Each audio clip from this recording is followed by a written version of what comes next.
Pokemon cards are a hidden treasure trove of art. Whenever you open a pack of cards up, most of the time you're so eager to get to the end that you'll end up missing out on lots of great artwork. Sure, this Primal Groudon full art from Ancient Origins is amazing, but what about this Gumi artwork from the same set? He looks so happy. You're too busy looking for the full art for Lynx, so you forgot about the normal for Lynx from Lost Origin. You're too busy looking for the Porygon Z art rarity, you've forgotten about the Porygon 2 card from Unbroken Bonds. This has to be one of the greatest Pokemon cards of all time. Don't even get me started on Dancing Trevenant for Breakpoint. This puts every other non-dancing card to shame. Now these are all some pretty nice cards, especially that for Lynx, but if you want to take a look at some really amazingly good cards, take a look at some of the artwork drawn by Aya Kusube, okay? Her art is by far one of the best I've seen as far as Pokemon cards go. She first started illustrating cards for the 2001 set Neo Discoveries. Here we have one of her first cards, this cool little Poliwag hiding among the lily pads. While the artwork here is very nice, my personal favorite of hers from the set has got to be this Beedrill.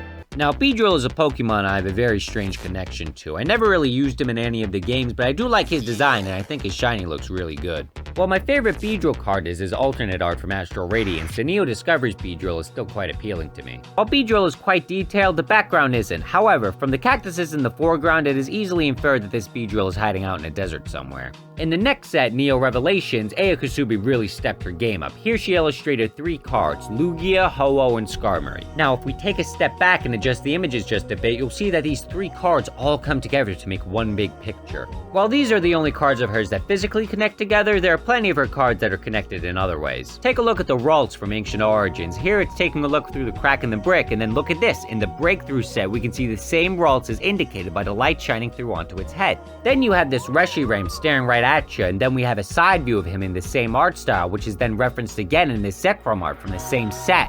There's even an Abra card she drew that references an older Abra card. Remember that Poliwag I told you guys about earlier? Well, she actually referenced this card again in the famous Depressed Tempo card from Rebel Clash. Outside of Pokemon cards, Aya Kusube not only writes children's books, but also illustrates them. This would explain not only why her art is so calming, but why we see both a very unique approach to her work in both the art style and in the subject matter. We don't really see the Pokemon fighting or using their moves in her artwork. The closest we get is this card of Geodude punching. For the most part, we see the Pokemon in their natural environments, doing very peaceful things. Take a look at Hoopa. In a normal card, you'd see him in his unbound form, wreaking havoc, attacking, but Aya Kusube looks at Hoopa and says, no, happy. Then take a look at Dragonair. In most cards, she's swimming around in the ocean, but here she's flying around in the clouds like a majestic dragon. Just a beautiful piece of art. Before I started researching more of her art for this video, I had no idea that the Regigigas V-Star from Crown Zenith was drawn by her. I love how perfectly it demonstrates part of Regigigas' mythos. In the games, it said that Regigigas dragged the continents into place, and this card captures that so perfectly. Though as much as I do like that card, I'd have to say it's my second favorite piece of art by her.